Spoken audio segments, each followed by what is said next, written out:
परिवार के सभी सदस्यों की प्रकृति अलग अलग होती है। एक प्रकृति वाले आदमी इस दुनिया में कहीं मिलेंगे नहीं। तुंडे तुंडे मतिर भिन्ना, तुंडे तुंडे मतिर भिन्ना। एक एक सर में अलग अलग बुद्धि काम करती होती है। एकजुट रहना है तो सबको समझ से रहना पड़ता है, बाकी बुद्धि सबकी अलग अलग काम करती है, प्रकृति सबकी अलग अलग होती है। तो आज जो ये परिवार है भगवान श्री राम का, दशरथ का, मिलजुल के रहता था। और एक शेर में आपको सुनाऊंगा, परिवार से प्यार करो। और अभी हमारे परिवारजनों से भी हम प्यार नहीं कर पाएंगे तो किसको प्यार करेंगे? हमारी संस्कृति तो ये कहती है कि सबको प्यार करो, किसी के साथ वैर मत रखो। और भगवान से तो यही प्रार्थना की गई है, तू प्यार का सागर है, तेरी एक बूंद के प्यासे हम। और इसलिए मैं ये बात कहूँगा कि भगवान श्री राम को वनवास देने वाली मंथरा थी, दासी थी। जिस दिन भगवान श्री राम का राज्याभिषेक होने वाला था, राजगद्दी मिलने वाली थी, उसी दिन मंथरा ने षड्यंत्र करके राजगद्दी छीन ली राम की और 14 साल का वनवास दे दिया।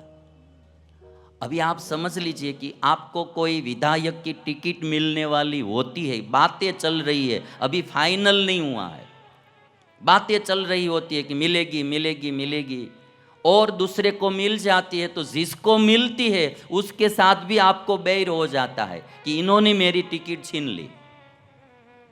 अभी अयोध्या की गद्दी की बात मंथरा ने छीन ली, 14 साल का वनवास दे दिया, फिर भी रामचंद्र भगवान को कभी भी मंथरा के साथ नफरत नहीं हुई। आज बरसों बाद, हजारों युगों बाद इस भारत देश की जनता श्री राम की पूजा करती है, क्योंकि भगवान श्री राम प्रेम के सागर थे, स्नेह के सागर थे, दुश्मन का भी बुरा नहीं सोचते थे। वाल्मीकि रामायण में लिखा है कि जब भरत जी को पता चला कि 14 वर्ष का वनवास देने वाली मंथरा है, शत्रुघ्न को पता चला तो शत्रुघ्न ने थोड़ा मेथी पाक दिया मंथरा को। राम तो वन में चले गए थे, शत्रुघ्न जब मारने लगे मंथरा को, भरत जी को पता चला, भरत जी आए और भरत जी ने शत्रुघ्न से कहा कि भैया तुम इसको मारो मत। क्यों? इसने तो राम को वनवास दिया है, राम की गद्दी छीन ली, मंथरा नहीं। भरत जी कहते हैं कि जब वन में राम को पता चलेगा कि शत्रुघ्न ने मंथरा को मारा तो राम का दिल दुखी होगा, इसलिए तुम मंथरा को मारो मत। यदि हमारी किसी ने गादी छीन ली होती तो हम ही उसको मारते, हम नहीं मारते। यदि कोई और मारता तो हम राजी होते, किंतु राम राजी नहीं होते थे। और इसीलिए मैं कहता हूं बार बार कि कोई आदमी की पूजा कहीं नहीं होती है, आदमी के सद्गुणों की पूजा होती है, आदमी के सद्गुणों की पूजा होती है। भगवान श्री राम में ऐसे सद्गुण थे, उनकी पूजा होती थी, और आज भी दुनिया में श्री राम की पूजा हो रही है। और इसीलिए मैं कहता हूं परिवार, माँ कैकेयी के पैर पहले छुए थे भगवान श्री राम ने। 14 साल के बाद आए तो पहले कैकेयी के पैर छुए थे, बाद में कौशल्या के पैर छुए थे। परिवार में भाव प्रेम रखना वो बहुत जरूरी होता है। और इसीलिए किसी ने कहा, मन की आंखों से प्रभु का दीदार करो, मन की आंखों से प्रभु का दीदार करो, 2 पल का अंधेरा सुबह का इंतजार करो।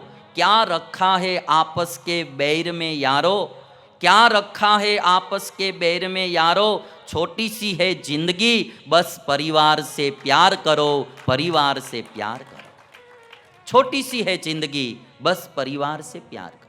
क्या लेके हम इस दुनिया में आए थे और क्या लेके इस दुनिया से जाने वाले हैं? बीच में जिंदगी मिली है तो प्यार बांटते रहो, प्रेम की गंगा बहाते रहो। और इसीलिए ये बात कही गई कि मैं है भगवान, आप तो प्यार के सागर है, आप तो प्यार के सागर है, हमारा जीवन भी प्यार से बदो। कौन सा गाना है आपको? ज्योत से ज्योत, ओके चलो जो बता, ज्योत से ज्योत जलाते चलो प्रेम की गंगा। एक बात मैं उससे पहले आपको ये भी बता दूं कि कभी भी परिवार में झगड़ा मत करना। झगड़ा करना है तो बाद में फिर समाधान भी कर लेना तुरंत। कभी भी रात में ऐसे झगड़ा करके सो भी मत जाना। किसी को रात में हार्ट अटैक आ गया तो सुबह में पछताना होगा, फिर माफ़ी भी नहीं मांग पाएंगे और सोचना पड़ेगा कि कितना अच्छा पात्र था, चला गया, झगड़ा करते करते ही चला गया। और इसीलिए किसी ने बहुत एक अच्छा शेर कहा, जिंदगी में न जाने कौन सी बात आखिरी होगी। पति पत्नी भी झगड़ के सोना नहीं, झगड़ा किया है तो फिर समाधान करके सो जाना, क्योंकि हार्ट अटैक रात में ही ज़्यादा आता है। और सर्दी के दिनों में रात में सुबह सुबह में हार्ट अटैक आता है। झगड़ा करके सो गए और रात को किसी को हार्ट अटैक आ गया तो सुबह में पछताना पड़ेगा। इसीलिए किसी ने कहा, जिंदगी में न जाने कौन सी बात आखिरी होगी, जिंदगी में न जाने कौन सी रात आखिरी होगी, मिलते जुलते रहो एक दूसरे से यारो, न जाने कौन सी मुलाकात आखिरी होगी, कौन सी मुलाकात आखिरी होगी। और इसीलिए जो गाया गया है, ये भारत में ही ऐसी कविता पंक्ति या गीत मिलता है कि ज्योत से ज्योत जलाते चलो प्रेम की गंगा बहाते चलो।